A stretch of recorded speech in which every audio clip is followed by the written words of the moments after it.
ঐতিহাসিক শাপলা চত্বরে 2013 সালের 5ই মে যে গণহত্যা চালানো হয়েছে, সেই গণহত্যার বিচারের দাবিতে আজকের এই মানব প্রাচীর প্রোগ্রামের সম্মানিত দায়িত্বশীলবৃন্দ, সম্মানিত নেতৃবৃন্দ, সাংবাদিক বন্ধুগণ, প্রিয় ছাত্র জনতা, আসসালামু আলাইকুম রহমতুল্লাহি ওয়া বারাকাতুহু।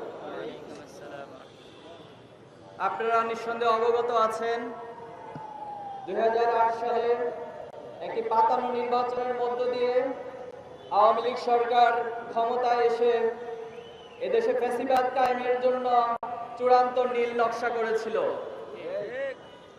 তারা 2006 সালের 28 অক্টোবরের লগি বৈঠার গণহত্যা সারা বিশ্ব দেখেছে কিভাবে মানবতার উপর মানুষ পিটিয়ে সেই লাশের উপর নৃত্য করেছিল। সেই ফ্যাসিবাদকে চূড়ান্ত রূপ দেওয়ার জন্য তারা ক্ষমতায় এসে 2009 সালে পিলখানা হত্যাকাণ্ডের মাধ্যমে এদেশের দেশপ্রেমিক 57 জন সেনা অফিসারকে হত্যা করেছিল। এদেশের কোরআনের আল্লামা সাঈদী বাংলাদেশের তৌহিদি জনতার কোরআন প্রেমিকের হৃদয়ের নয়নের মণি পুরুষ প্রায় 150 জনের বেশি হত্যা করে সেই গণহত্যার ধারাবাহিকতায় 5ই মে মাদ্রাসা শিক্ষার্থী তৌহিদা সাধারণ মানুষের উপরও সেই গণহত্যা চালিয়েছিল। আপনাদের সন্দেহে মনে আছে 2013 সালের 19 ফেব্রুয়ারি এদেশের স্থগিত যে আইন হইল, এদেশের তৌহিদি জনতার ইসলামপ্রিয় মানুষের বিরুদ্ধে গিয়ে কিছু ব্লগার এবং লেখক তারা আল্লাহ এবং রাসূল সাল্লাল্লাহু আলাইহি ওয়াসাল্লামের প্রতি কটূক্তি করেছিল।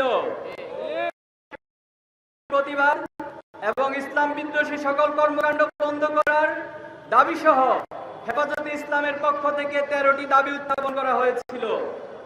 এই 13টি দাবির পর হেফাজতে ইসলাম 1 মাস সে সময়ের সরকারকে আলটিমেটাম দিয়েছিল।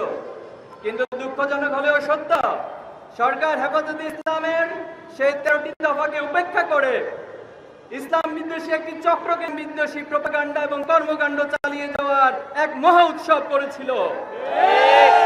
সেই 13 দফা দাবি মেনে নেওয়ার জন্য 5ই মে 2013 সালে ঢাকা অবরোধ কর্মসূচিতে সকাল থেকেই ঢাকার প্রবেশ মুখে মাদ্রাসা শিক্ষার্থী, আলেম ওলামা সহ সর্বস্তরের জনগণ রাজপথে নেমে এসেছিল। দিনব্যাপী আইন শৃঙ্খলা বাহিনীর সাথে আওয়ামী লীগ, যুবলীগ, ছাত্রলীগের সন্ত্রাসীরা অস্ত্র সহ তৌহিদি জনতার উপর হামলা চালিয়েছিল। আপনাদের নিঃসন্দেহে মনে আছে সেই দিন এই বাইতুল মোকাররমের আশপাশে দৈনিক বাংলা সহ এই আশপাশের প্রতিটি দোকানপাটে তারা লুটতমে তারা সেই দায় হেফাজতে ইসলাম এবং তৌহিদি জনতার উপর চাপানোর চেষ্টা করেছিল।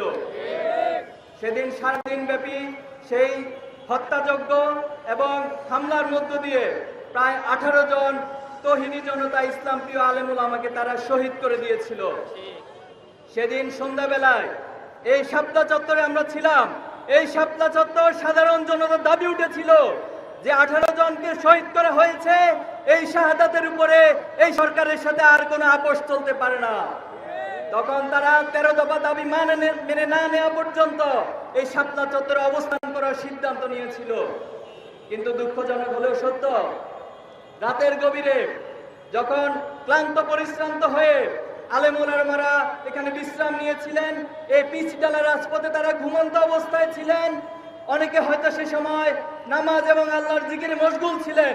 কিন্তু রাত যখন 2:30 বাজে যৌথ বাহিনী এবং আওয়ামী গুন্ডারা একাট্ট হয়ে এই আলেম ওলামাদের উপর, ঘুমন্ত সাধারণের উপর যে নারকীয় হত্যাযজ্ঞ চালিয়েছিল, সেদিন আপনাদের নিঃসন্দেহে মনে আছে মুহুর্মুহু সাউন্ড গ্রেনেড, টিয়ার শেল এবং গুলি করে এই রাজপথকে রক্তে রঞ্জিত করা হয়েছিল।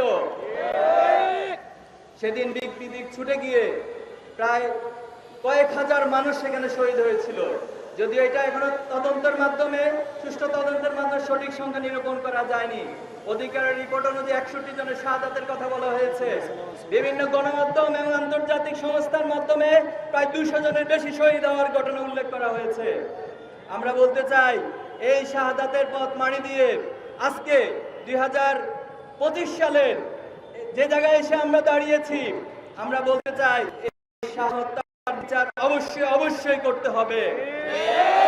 শাপলা চত্বরের এই গণহত্যার বিচারের পাশাপাশি পিলখানা হত্যাকাণ্ড, আল্লামা সাঈদীকে কেন্দ্র করে, রায়কে কেন্দ্র করে যে গণহত্যা সহ জুলাই আন্দোলনের যতজন শহীদ হয়েছেন প্রত্যেকটি গণহত্যার সুষ্ঠু বিচার অবশ্যই করতে হবে।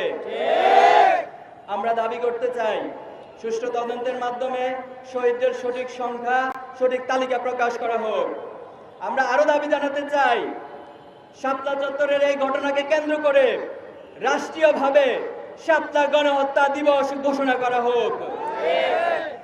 সংগ্রামী উপস্থিতি, বাংলাদেশের আলেম ওলামাদেরকে ইসলাম বিদ্বেষী একটি শ্রেণী সব সময় মূলধারার বাহিরে হিসেবে তারা এই ভূখণ্ডে ইসলাম প্রিয় আলেম ওলামাদের অবদান অনেক বেশি এবং তাদেরকে মূল ভূখণ্ড থেকে, মূল ধারা থেকে বাহির করে এই জাতিসত্তার ইতিহাস লেখা কোনোদিন সম্ভব নয়।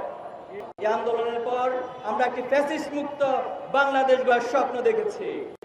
আপনারা এখনো যদি শহীদ পরিবারের কাছে খোঁজ নেন, দুঃখজনক হলেও সত্য, আজকে 9টি মাস অতিবাহিত হচ্ছে কিন্তু শহীদ পরিবারের কান্না এখনো থামেনি।